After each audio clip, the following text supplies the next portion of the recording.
Yo, yo, yo. What's How up? have you What's been? up? How have you been? Well, I've been pretty good. Like, we're finally like out of the all the lockdown stuff, and I feel like things are taking some place again. Like, clubs are reopening soon here, so exciting times. Finally. Can imagine. I can imagine. And just for everyone who's watching or listening, where is here? Where are you based? I'm from Aix-en-Provence, so it's in the south of France, so southeast of France. It's like I would say, the warmest part of France. The warmest part. Yeah. Is that Yeah. close to the sea as well? Or? Yeah, it's quite close to the sea. I think I'm like at 30 to 35 minutes to the sea. Oh, that's nice. Yeah. Oh, that's good news, man. That everything's opening back up again. Yeah, finally, like after so much time, like we've been waiting for that, and we actually opened it like back in, I think it was November or something like this, or maybe October, and Hmm. then it closed again in December, so it wasn't that long. Yeah. Yeah. I can But they kept, imagine. yeah, they kept opening, closing, and we didn't know what was happening exactly. And even when we opened last time, I think the talk we had with the club owners was like, when are we closing again? Yeah. Because they knew that we were closing again soon, but they Yeah. just didn't know when. So they just like, it was hard for bookings for that period. But well, Yeah. And did you do any other gigs during COVID, or was it just those? I actually did two festivals last summer. Mm. So actually both in France. One which was near Lyon in the middle of France, and one which was in Marseille. Mm-hmm. But that one was for my other project. And then I did a gig in, I think it was in September at in Prague, at Mm-hmm. Epic Club in Prague. It Nice. was absolutely insane. And then we went to 80. I also did like a few shows at 80. And, those gigs were super good. It was finally good to see like some 80s stuff, even if like every party was closing at midnight, which was completely dumb, but Yeah. was government rules. And the last thing was probably, yeah, September in Paris, where I played a little club which is called the Wanderlust. It Mm-hmm. was good. It was good vibe as well. Okay. And before we get any further, because people might not know you, although the chances are pretty low, I guess. But um, who are you? I don't know. You tell me. Yeah, I just know that your artist name, which is Retrovision. Yeah. Uh, but what's the real name? The person behind Retrovision. Well, the real name is Mathieu. I'm a producer since like, I think it's gonna be almost 10 years now since I started like making music on a computer, but not like professionally or anything, because I Yeah, like 10 years ago I only discovered like literally FL Studio, and I was like, oh, what is this? Maybe it wasn't even 10 years ago, I don't know, but I just remember I had a logo back then which was like Retrovision since 2012, oh yeah, and yeah, that's yeah. the only thing I can remember pretty much. But yeah, I can make like various genres of music. I'm mostly known for like the future house I've been making, because I was making a lot of future house. Hmm. Right now I'm not focused on the future house anymore, because future house like kind of died in the past years. So yeah, I'm kind of like exploring new genres. I'm also having like other projects files. Like in France, I'm pretty known under the name Boris and Morris, because we have Boris this. and Morris. Yeah, this is a side project we have with a friend, which started in lockdown, and now I'm having more gigs for this project than my main project, which is kind of funny. And what But what kind of project is that? Because I've never heard of it before. But it's basically, Daft Punk. yeah, Imagine Daft Punk, but if you bought it on Wish. that's Literally. that's the best comparison you can make. Like imagine Daft Punk, but buying it on Wish. Yeah. Okay. Basically, we have like those like of silver and gold clothing, like super shiny and stuff. We have like funny glasses. Like my friend has like a little bit of, I don't know, sunglasses, but they're a little bit dumb. My glasses are like LED glasses. And yeah, I need to change mine, because this is my five or six pair, and they're breaking all the time because it's from AliExpress. And but yeah, this project was like all about like just having fun. Like we didn't have a plan or anything. Like literally the idea behind this was, he wanted to make a video about like the Wish nightclub, and I wanted to make a video about the Wish studio. And so we bought some like random stuff on Wish, and we made like surprises to each other. And for the Wish nightclub, we kind of hosted like a little party at my place. We were like about like 6 people or 5 people, because it was during the lockdown. It was really hard to do anything. And we had so much fun because we remixed a bunch of like songs, just like Crazy Frog and stuff like that, Yeah. like all those songs, we all remixed them. And we ended up making a whole set just full of those remixes, and it was so fun, and all my friends loved that we decided to take it to the next level. And then we got the chance to play at that festival we played last summer. So it's called Delta Festival. Hmm. And it was literally by accident, but we ended up playing in front of 20,000 people, like for our first gig. It was But literally peak time. and you started the project in lockdown, so that's 2 years Yeah, ago, roughly. literally. It wasn't even 2 years ago. It was like literally in April last year. Uh, Oh, last year. yeah, like the really first party, we made it in April, but Yeah. then we didn't know where to take the project. We liked it, but it was just like fun things, and then like in I think it was like end of July, I was streaming on Twitch, and there was this guy saying, "Oh yeah, my manager knows the Delta Festival," and I was like, "Yo, if you book us, you're a genius." And Yeah. then they did book us. So they're a genius.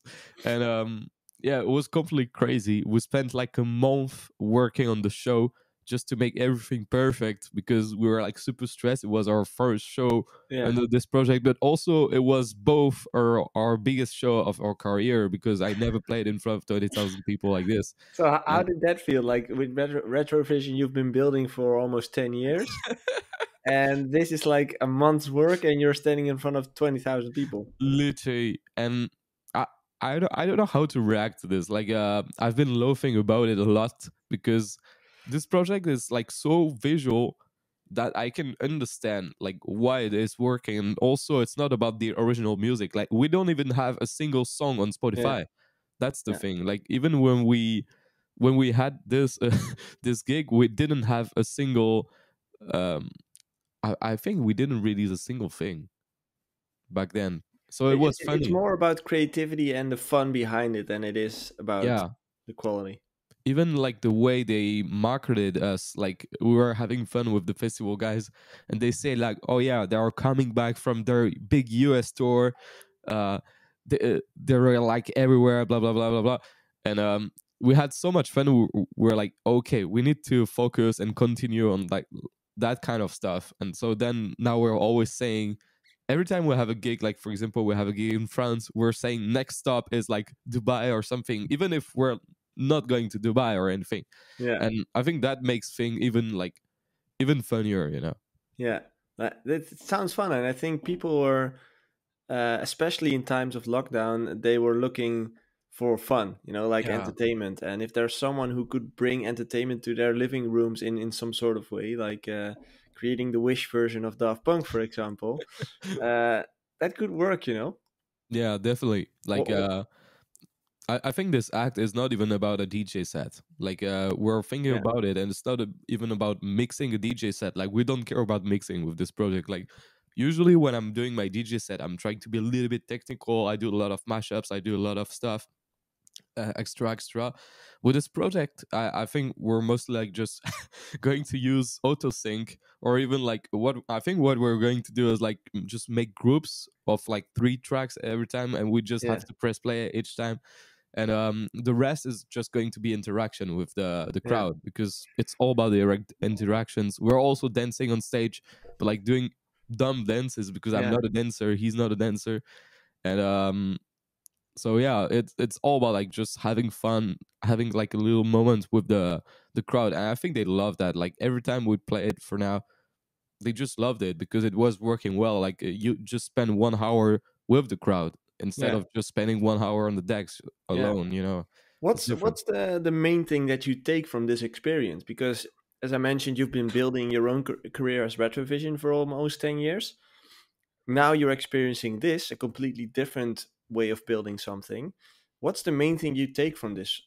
I think the visual aspect of a project is actually more important than music these Hmm. days. Like I think the way you manage the social media and stuff, I think it's even more important. Like it's different because when I started Retrovision, I didn't know anything. I didn't even know how to speak English, and Yeah, right now, like I know a lot of stuff. I know the label stuff. I know the management stuff. So like we're literally doing everything ourselves for this project. And also my friend has like a little bit more background for that. So like we're separately doing some stuff. Like he's more doing the booking side. I'm more doing like the creative part of the project. yeah, But I feel like yeah, literally the visual side is like more important than music because like as long as you have like a strong image, a strong marketing, the music will always follow. Like if you have already like a little bit of quality music, I think it's gonna be enough. yeah. I'm so happy that you say this because this is something that I've been yelling about for years to artists. Like, dude, the music isn't that important. It's Yeah, just that most artists, the natural thing to do is to focus on the music because that's what you care about. That's what you focus on. and usually that's what you're the best at. Like Exactly. But you're a it's music producer after that. the thing you mentioned kind of nails it down. Like Mm. with the gigs, now you literally spend an hour with the crowd. Yeah, You're entertaining them instead of just being the technical exactly. guy touching the knobs. The audience has no clue of what you're doing there. Yeah, Like they wouldn't tell the difference between you putting on a live set or doing it really live, yeah, and you're just busting your ass there. While if you would really put time into entertaining the audience, they would be much more willing to become a fan because it's entertaining to watch. yeah. It's fun. And you're actually doing something with them instead of just like Yeah, yeah, just doing something in your corner, just mixing in your corner. Like I was like telling my friend for fun, like maybe someday we'll just put an iPhone with a jack cable, yeah, just connect it to whole stage, and we'll just do like nothing. We'll just not do any DJ set, but it will be like a DJ set already pre-recorded. But that yeah. will be so fun because I'm pretty sure like people wouldn't care. Like people are going to No. festivals. I mean, to these kind of festivals just to party. Yeah, They want to and have be fun. They want entertained. to party with their friends. They want to drink. They want to. I don't know. Like they, most of the time, they just don't care if it's really technical. Yeah, Maybe sometimes, like if it's some festival like Tomorrow and stuff, like maybe they will care a little bit more, especially on the smaller stages. the smaller stages maybe because like Yeah, the niche groups like let's say the underground people, the real producers. If yeah, those are your fans, yeah, obviously they would care about how you mix the song, how your master sound. But for most people in the Tomorrowland main stage or watching the live stream no, just worldwide, enjoying they it. don't fucking care. Like they Yeah, just look and see, they got dude, their that's a tickets. party. I will do the same. Like if I get my ticket, I will just be like in the crowd and I would just be Yeah, fucking happy. yeah, exactly. Well, yeah, again, I'm so happy that you mentioned it. Like, is this something? Would you take this knowledge into your Retrovision project as well? Yeah, right now I'm like rethinking Retrovision like completely because this actually blew my mind because I was like literally the opposite like 2 years ago or something. I was thinking like, yeah, the music does everything. The music does everything. But no, the music doesn't do everything. Like the It music helps. brings a big plus, but Yeah, it doesn't it won't change your career. Like if like I know plenty of people which are making the best music I've ever heard, but like image wise they're not good enough, and so yeah, that's why they're not like it's not picking up yet. yeah. And sometimes it can. There are a few examples Yeah, where one song can make the difference, but it's such a low percentage that I don't think a human should bet his life on one track. yeah. I don't And think then that's a smart strategy. most of the time it's just like kind of luck, I would say. Yeah. Like you get some luck, one of your song gets popular by kind of luck, like TikTok and stuff. Mm, Like I've seen plenty of people, I don't want to quote any names because sure. they will absolutely hate me, but I've seen plenty of people just getting popular with one song on TikTok, and then they are absolutely nobody. Like if you go to see their socials, they are Yeah. still nobody because nobody cares about them, but they do care about the only song they can relate to, Yeah. and that's about it. And yeah, There's no those people. fundament to it, and I think that's super important when you build a brand. It's, of course, you can have that hit that can push you to the next level, but there should be a fundament there. Yeah, Like you need something to fall back to if possible. And for most artists who have one track that popped through, there's no fundament yet. There's one track that blows to the roof, and then just one yeah, big hole. And if you already are an artist who already has a decent fan base, who already puts out a lot of content, has a lot of releases or a lot of gigs, then you have a much more better fundament to build on. yeah, definitely, definitely. You need to build up like a real fan base, a real solid fan base. That's why I'm also trying with Retrovision. Like I've been doing a ton of live streams, YouTube Yeah, videos, and stuff. yeah. Because Twitch you mentioned. yeah, I want to be close to the people, and I always want to be close to the people because I'm a human. There are humans as well, and I think it's normal to like talk to them. Like we're always talking, no matter like if it's on Instagram, Discord. I'm trying to almost respond to everyone. I Yeah, can't respond to everyone because there's just so many sometimes, but I can show you if I go to Instagram and I go to like my message box and I go to general like. I'm trying to respond to almost everyone. yeah. Like if you go to random And even stuff, if like it's just a short message, it's fine. Yeah, yeah, but like I'm always trying to respond at least one time or something, but yeah, or at least like stuff, like I'm always responding. This is a random guy. yeah. And I think this is important. Not enough artists are doing this, and Mhm. those it takes like the whole day. It takes a little bit of time, of course, but it won't take you like 5 hours to respond to everyone. Like Yeah, it's just sometimes just liking a message already makes someone happy. So I yeah. think it's important to do this. One question I have about that, because I coach artists, I talk to a lot of artists, and the most that I talk to struggle with the idea of creating content because obviously they want to make music, not content. Where I believe where that the content is the key to success in this whole story. Yeah. And a big thing that they talk about is it costs me too much time. So the comparison of spending time on working on music and spending time on working on content, it's too much time to work on content in their opinion. How much time do you spend on content? Well, it actually depends, but I know for like Boris and Maurice, we end up spending way more time creating content than creating music because, of course, it's way more important at the moment. For Retrovision, currently I'm making more music than content because I was trying to rethink about like how can I rebrand Retrovision right Yeah, now because I wanna rebrand the whole project because like I've been to a point where like I want to take things to another level and I want to take things differently. I want to have a stronger image. Like I've been having this talk with my friend, which is the older half of Boris and Morris, and he told me like, yeah, so with Retrovision, you are a DJ producer making Future House, and what's the rest?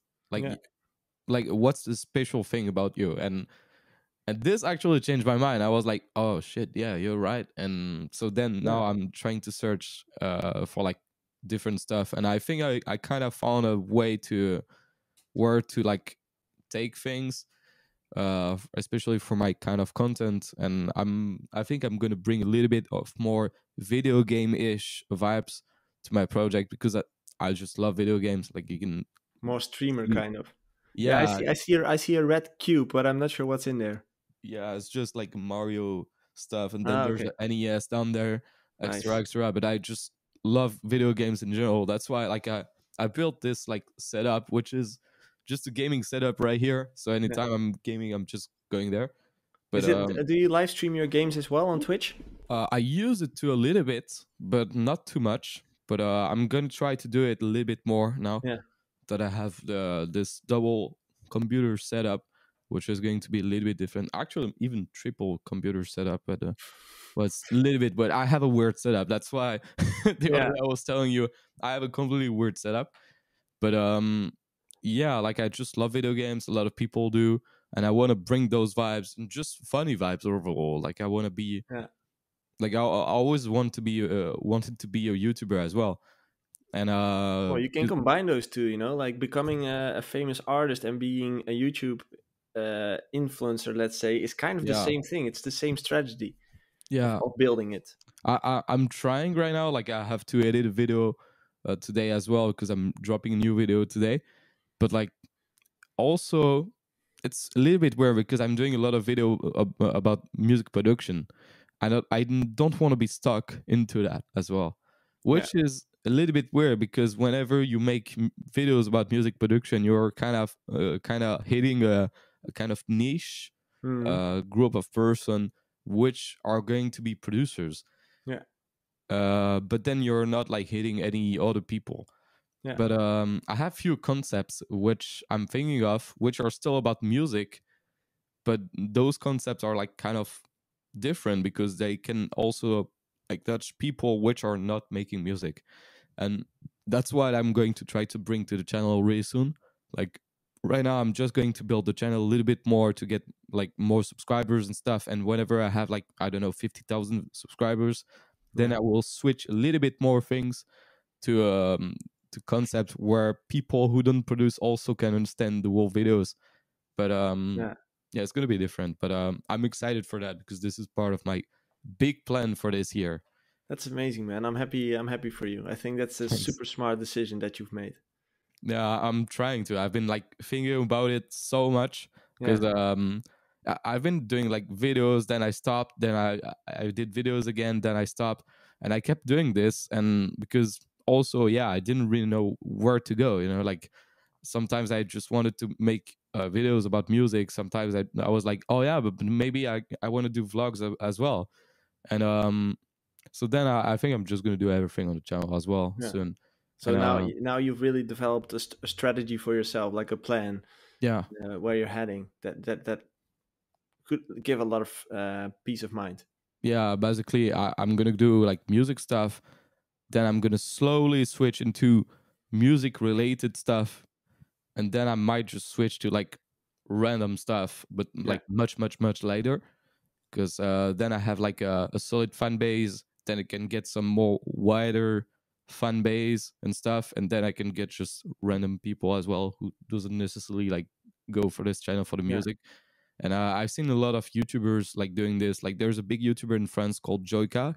He was like the biggest music YouTuber in France, and he started making videos about like music production and stuff, like how to make rap beats and stuff, blah blah blah.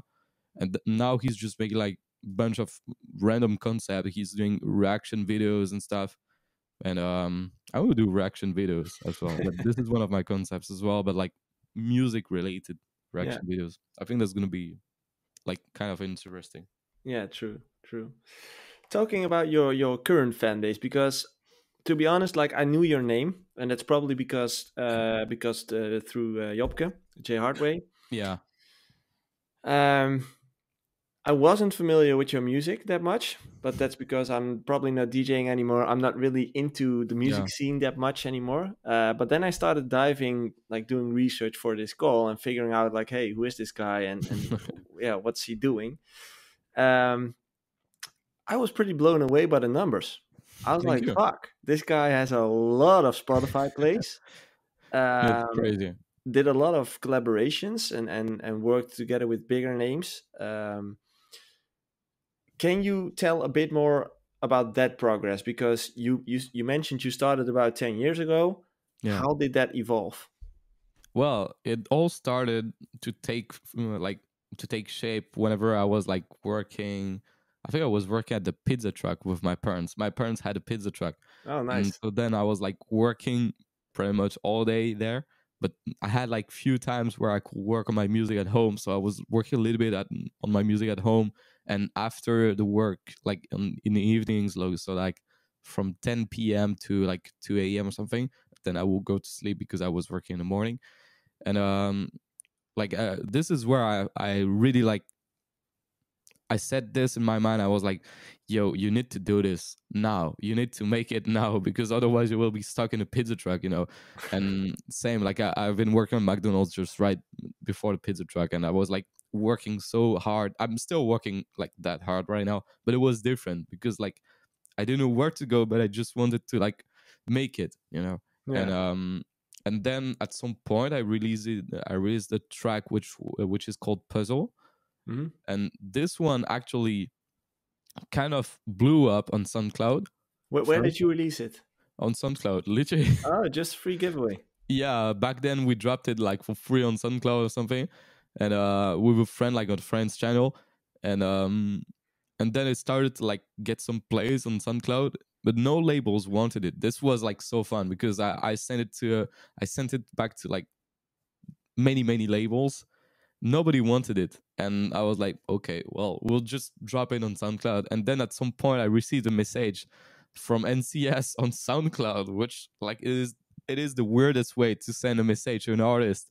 Yeah. But I've got this message from Billy on SoundCloud saying, "Hey, this is Billy. I'm the guy from NCS. Can you add me on Skype?"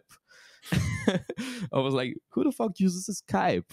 Anyway, and so then I added him, and we had like a call or maybe some messages, and he wanted to sign this song to NCS, and was like, "Oh my god!"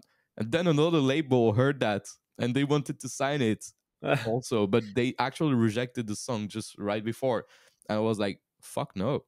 Everybody started FOMOing. Yeah. So then I signed the song to NCS, and it got literally 1 million plays in 5 days on YouTube, and I was like, oh shit. And now it is still one of the songs that is still I think it's still getting me about like, I don't know, maybe 450 euros or maybe even a little bit more per month, Wow. which I, is crazy after all those years because I dropped this song like yeah. I don't know, it was 7 years ago or something. And so yeah, this song helped me to manage to like stop my day job because Yeah. I was getting some money out of it. And then I started to work a little bit more on my music. And because I told my parents, yo, I don't need to work on a pizza truck anymore. I can earn some money by my end. It wasn't that much. It wasn't Yeah. like a real salary or anything. I was still living at my parents' place, but I could get a chance to like make it a little bit more. So then I started dropping more songs. I remember dropping more songs to like Future House Music, NCS as well. Those NCS releases were working so well. Yeah. But I'm sad right now. I can't release on NCS anymore because I have a publisher, and NCS wants to control the publishing, and there's a clash between publisher and NCS. So Okay. Yeah. I'm a little bit stuck right now with that. But yeah, we'll see that for later, I think. Yeah. But yeah, it started to like take shape a little bit, and then at some point I dropped a song which was called Get Down, and this one actually blew up, especially in the festival scene. It was like top 5 or top 3 mods played at Tomorrowland this year. I mean, not this year, but like in Yeah. 2018, if I'm right. And that was released on NCS as well, or? Musical Freedom. Okay. Yeah. So this was my first release on Musical Freedom. I also had like a few releases on Hexagon back then, which worked. How did you got into that labels? Into those It labels? was with my previous manager, I think, or maybe they got in touch with us or something. But like first, I got released on Hexagon, which was a big step up for me. Yeah. Um, so I think I dropped 2 songs there, and then I dropped the song on Musical Freedom, which was absolutely insane. I was like, for both labels, I was like, oh my god. And yeah, we dropped Get Down, which was a like kind of hard to drop because it contains a sample from an old song, which is the same sample as Shapeshifters Lola's Team. Yeah. And it took like I think a year and a half to clear it. So Damn. like I was just waiting with this song just to drop it, and like imagine it took like over a year and a half to just to clear it. So we had to wait like almost 2 years just to drop the song on a label. Yeah. It is quite crazy, quite frustrating as well because the track was already made. And I was like, ah. And I know some DJs were already playing it because I gave it like to few DJs. I remember back then I had a friend who knew Alan Walker, so I decided to send him like a bootleg version between Alan Walker alone and Get Down. He's still playing it in his shows, Oh like in wow. his shows these days. And Yeah. I sent it back then to Brooks and some DJs like that. I think it was Mike Williams and Brooks, and they were playing it in every show. It was crazy. And then once we released the track, like literally everyone was playing it. Like Martin Garrix played it. Uh, I don't know who else. Like just almost everyone was playing it. It was mental. Like I Yeah. remember seeing videos of like Chesto and Oliver Heldens just selfieing with the song in the background. it was a crazy feeling that I've made this song in the bedroom at my parents' place. Well, almost like a shitty setup. I had like 200 euro speakers and stuff, no acoustic treatment at all. Just like the most basic studio you can ever think of. Yeah. And yeah, that's where I realized, like, oh my god, okay, now it's getting serious. Like I started having my first international bookings, which was crazy. Crazy, yeah. And then I started dropping more and more songs, and we arrived in 2019, where like most of my songs were working pretty well. And then I dropped a song with Jonas Blue Yeah. just right after 80, and things were like completely crazy. Like we got like so many plays with that with this one, and I was so happy. And then COVID hit us, and it divided my plays by two. Yes, and By two, really? yeah, by two, literally. Holy shit. I That's think a lot. overall, what was saying my manager is like overall dance music was like, um, I think it like minus 20% on Spotify for dance music. Poof. That's rough, and that's probably because people don't go out anymore. Mm. They don't pre-party, Yeah, exactly. Like don't there are work more out, chill. don't go out. Literally, yeah. Yeah. It was mostly because of that, but I feel like right now is getting there again. There's Yeah. more parties happening, so it's getting back. That's an impressive story, man. Yeah, Yeah, sorry, you've that had, was a long talk.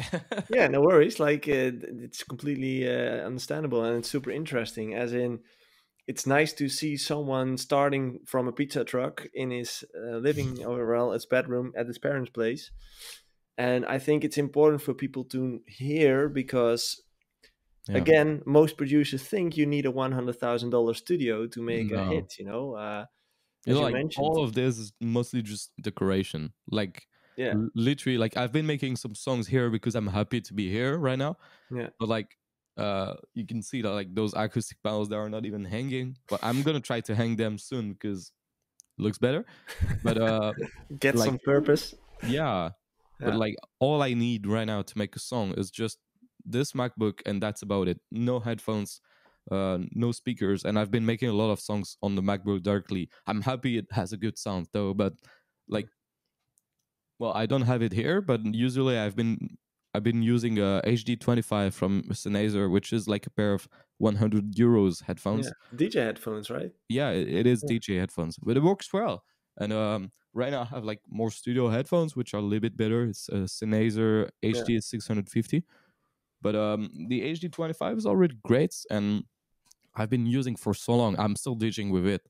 I think I'm having it since like over 10 years now, and still working well. yeah, And I've made so many songs like with this one. I've made songs with literally anything. Like sometimes I'm using a Bluetooth speaker, because yeah, sometimes you're like in a hotel room or whatever, or at a friend's place. I'm just chilling on the couch, Bluetooth speaker on the side or something. Like you don't need a dim studio to make anything. Like I've bought this desk, sorry, just to have like some racks on the side, because I was thinking, oh yeah, maybe I can get some analog stuff, like yeah, analog EQ and stuff. And I'm so lazy to like plug everything, and just to like, it's so long. Like it makes the process longer. Like you have yeah. to route everything in your DAW. You have to get the audio going through the things stuff. I mean, just throw an EQ on Ableton, and that's about it. Keep it Does the easy. same Yeah. thing. Is it? Do you do your mastering and mixing yourself, or Yeah, okay? everything is mixed and mastered within the project. So like in the project file, Nice. Yeah. even the Jonas Blue collab, like everybody thinks Yeah. it's like properly mixed, mastered, and stuff. No, it's the project sound, and it's just OTT and limiter, and that's about it. Yeah, that's so crazy.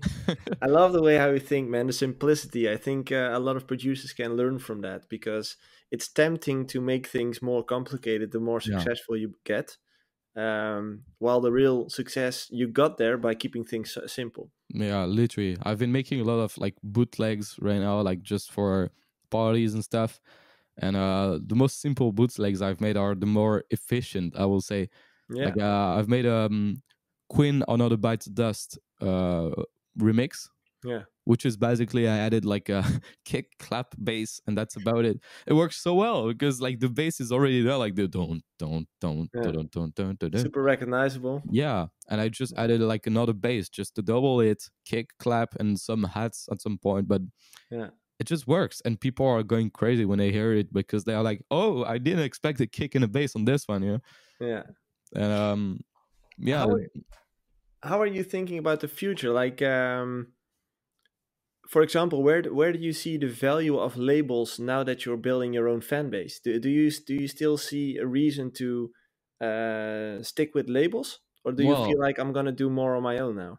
I'm currently thinking about it because right now, like the issue with labels is that they don't usually they use it to follow everything to be like the top notch and stuff.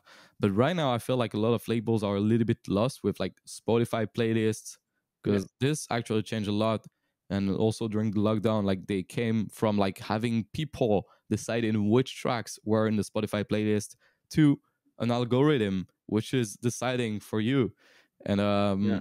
this makes things even weirder now. And also a lot of labels didn't take the time to build playlists, so it doesn't like have a lot of promo for your song. I think it's still important for like some stuff like Bitport, send it to DJs and stuff, doing that kind of promo. But Yeah.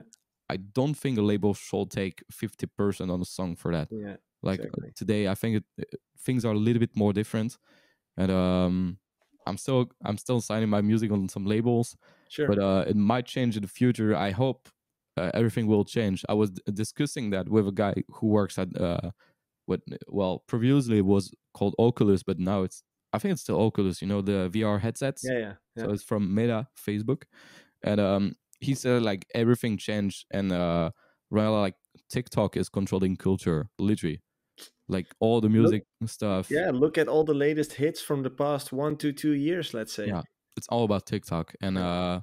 even if he's working at Facebook, kind of, but he was saying like, yeah, TikTok rules everything, and I mean also Instagram Reels, but Instagram Reels usually follow TikTok trends as well, Yeah. and it's so big that you can't avoid it. And right now it's just a matter of luck if your song gets picked up on TikTok and it gets a trend. So many artists are trying hard to do this. I've seen David Guetta trying to re-release Memories, but like everybody was making TikToks with the first version, and he tried just to release the new version when a re-edition of Memories, which was kind of like surprising and weird. But yeah, people just kept listening to the old one. I feel like Yeah. because Exactly. this is where it hits their nostalgia, I think, as well. But yeah, I'm not a TikToker because I'm not a big fan of TikTok. But Why? I just hate this type of content. Like I just prefer to like sit and watch a YouTube video instead of just Yeah. scrolling. Um, but it's weird because I like to search for content on YouTube, and I don't like when an app tells me what kind of content I should watch, Yeah. Yeah. just by scrolling and stuff like that. But I can understand people who loves that. I'm not personally a big fan of it, but Well, it's the yeah, same. It's the same as the way how you've described the success of your new concept of Boris and Morris. People just want to be entertained, and yeah, if there's one thing that TikTok does the best, it's entertaining. You know, like yeah, you of get course, sucked into that algorithm in seconds, and it's before you crazy. know it, half an hour passed. You know, like what the fuck did I just spend half an hour in this app without Yeah, even realizing it? So thinking about entertaining and building a brand, TikTok is the perfect app to use it, especially for Boris and Morris or Retrovision. yeah, it's kind Uh, of massive, but as yeah, well, like I feel like it's not bringing a lot of hardcore fans or anything. They're just like yeah, watching the content, but even if they are subscribed, they don't necessarily know you. Like I have friends who have like 750K on SoundCloud, not on SoundCloud. What am I saying? TikTok. On TikTok, and like it didn't change their career. Yeah, Like this friend of it's a bit mine, superficial, right? It's all happening on the surface. There's no depth. yeah, it's so weird. Like I feel like followers doesn't matter on TikTok. It's all about like Yeah, getting big TikToks, and then you can perhaps make something. But like yeah. if you have followers on TikTok, it doesn't just matter, and it's super weird. It's so random. But in general, followers don't really matter, because what matters is, can you get people into motion? Like, are people fan enough for you to buy your tickets, to buy your merchandise, to stream your Yeah, song, to share your stuff? I don't know, whatever you're asking from them, but that's the hardest part. And what I believe for the upcoming years will be super important is getting your followers on, let's say, TikTok and YouTube, building a big following there, yeah, and taking a lot of those people into your Discord, yeah. because Discord is the place where you get your real fans, and where you can get literally like talking to people, building your fan base It's from the crazy, ground right? up. Yeah, Discord became like more and more important during the Yeah, lockdowns. Like first it was just all for gamers and stuff, and now like there's just everyone on Discord. Like I see so many friends who didn't like even know Discord existed. They are now on Discord. Like yeah, literally every student has Discord now. Like there are, I remember we were having Facebook groups back then, like yeah. for like class and stuff. Now they're just having Discord servers, which is even more handy because like Exactly. you That can there's have multiple chats and stuff. Yeah, And it's a lot more options, and I think for an artist to build your fan base, it offers all the things you need for yeah, to be future proof. Because if you think about, for example, NFTs and stuff, you can connect your MetaMask wallet to Discord yeah, and like build your Discord in a whole different way. You can live stream with your audience. You can do your Twitch channel there. Like, it all comes to that one place where you will be in contact with the people that matter the most, yeah. and What I those are the really like people. about it is like whenever you're posting something, you're always hitting like 100% of the people who are in the Yeah, Discord server. Instead of when I'm posting something on Instagram, I think like 10% of the people who follows me see it. yeah, And probably on not even Facebook, 10 it's even percent. worse. But Yeah. it's crazy. Like if I get like, I don't know, 4,000 likes on Instagram, even if I have like 80,000 followers, I'm already happy Yeah, because exactly. I think it's whenever I have like 4,000 likes, I'm like, okay, this is already a good post. This worked well, but yeah, I know it could work much better if Facebook, Instagram was showing my post to all my followers instead of just showing to a Yeah, little part and forcing me to buy ads everywhere. You know? exactly. One thing I wanted to ask you to close up Yep. is, what would be a nice tip for your younger self with the Mm, knowledge that you have now? yeah, literally focus on the visual side. Have better visuals for live shows because my visuals were like cool, but I don't know why. Like I asked the guy to make all the visuals in like black, white, and yellow, and I don't know why that's the yellow because the yellow looks dumb, and I just hate it. I just hate my live visuals. That's why right now I'm trying to rebuild everything, and yeah, focus on the visual side. Stay yourself, and yeah, be warned with all the labels, all the guys who like big talk and stuff, and don't remix songs for free, or like don't remix songs for like a small fee. Yeah, That happens as well, and yeah, that's I think that's about it. Like the rest, I'm pretty happy with how it came, and I think I'm happy it took like a long time for me to like at least yeah get out a little bit more and stuff and grow up a little bit more because if it was too easy, if it was too short, I think there's no fun. I think the fun is all about like it takes time, it's hard, and I think the way it's hard, you just like it because it's like it's like a video game. yeah, Like it has levels and it gets harder and harder and harder, and you're always thinking it's going to get easier because you're getting better, but no, there's bigger people than you always, and it gets harder and harder because people just will just reject you everywhere. yeah. But that's why I like it also. Maybe I'm kind of weird because I'd like to be rejected, but whenever I'm rejected, I'm like getting angry. Like if a label rejects me in my music or something, like I'm just getting angry. I'm like, I It's don't your understand. fuel, it's your fuel to go even harder. Yeah. And And then that's, I'm like, okay, they rejected me, but are they going to reject the next song? I don't think so. And then I'm sending them yeah, like another song, or I'm just producing another song in the same style or whatever. But yeah, and also another tip which I will say is like make sure to like diversify your project, because if for example, Retrovision is not working in like 6 months. It might work later, but if I have some other project which are working now, it just makes things easier. That's why I launched like many different projects. Like I launched New Eyes, which is my kind of dark vibes alias, which where I'm going to make like more dubstep stuff. I already made some dubstep stuff, but like I'm going to make more dubstep, Yeah. high tempo trap, just anything like this, a little bit more experimental, and such as Boris and Maurice as well. Then I have like my small label, which I'm going to try to launch a little bit more this year. But yeah, I think having many projects is like better than just having just one thing and Yeah. trying to sustain on this project, and that's about it.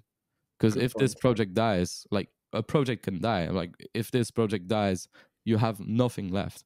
Yeah. You have nothing on the side to just like Yeah. rely on. And right now, like if by accident, I don't know, Retrovision dies, I still have Boris and Maurice on the side. I still can make money out of it, Yeah. extra. So But is that something you would do from the start off, or is that something you would do once your first project got some traction, and then you have some extra focus to build some second project? I think you still have like if you're producing fast, I have the chance to produce music pretty fast now. Okay. Yeah. But like if you're like pretty active and pretty focused and stuff, I think you can manage like at least 2 projects at the same time. I think Okay. it's doable. And yeah, I think it's definitely doable. Like Okay. I didn't know if I will have the time with Boris and Maurice, but right now like I'm completely having the time. And especially in those like where times where there's like nothing else to do, you know, like Yeah.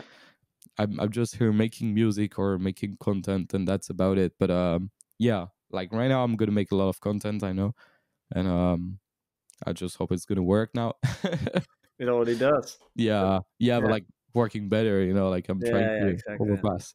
And also, yeah, another tip I will say is like make sure to set objectives. Like I'm always doing that. Like at the start of the year, I'm telling myself, okay, I need to have this amount of followers. I need to do this. I need to have this amount of plays. I need to play there extra. And so then I'm always having objectives for like the next year. Yeah. And I'm Just to trying know to, where you're going. yeah, like right Yeah. now my objectives are like 100K on Instagram, 100K on YouTube, possibly 100K on TikTok, but I'm only having like 1,000 followers there, I think, something like this, or maybe even less, maybe 500. I don't Could know. go really quick there. That's Yeah, a big plus. let's have the same talk next year, and Yeah. maybe Exactly. And I check. will have over 100K on TikTok. Who knows? Yeah. Exactly. Listen, Mathieu, thank you for taking the time to do this. Yeah, thanks for having me. I honestly believe that all the things you mentioned are of value for other producers and artists out there. So thanks for taking the time to do this, and yeah, we'll have to do this again to check for your goals. Sure thing. Yeah. Cool. Well, Have a great day, man. you too. See ya.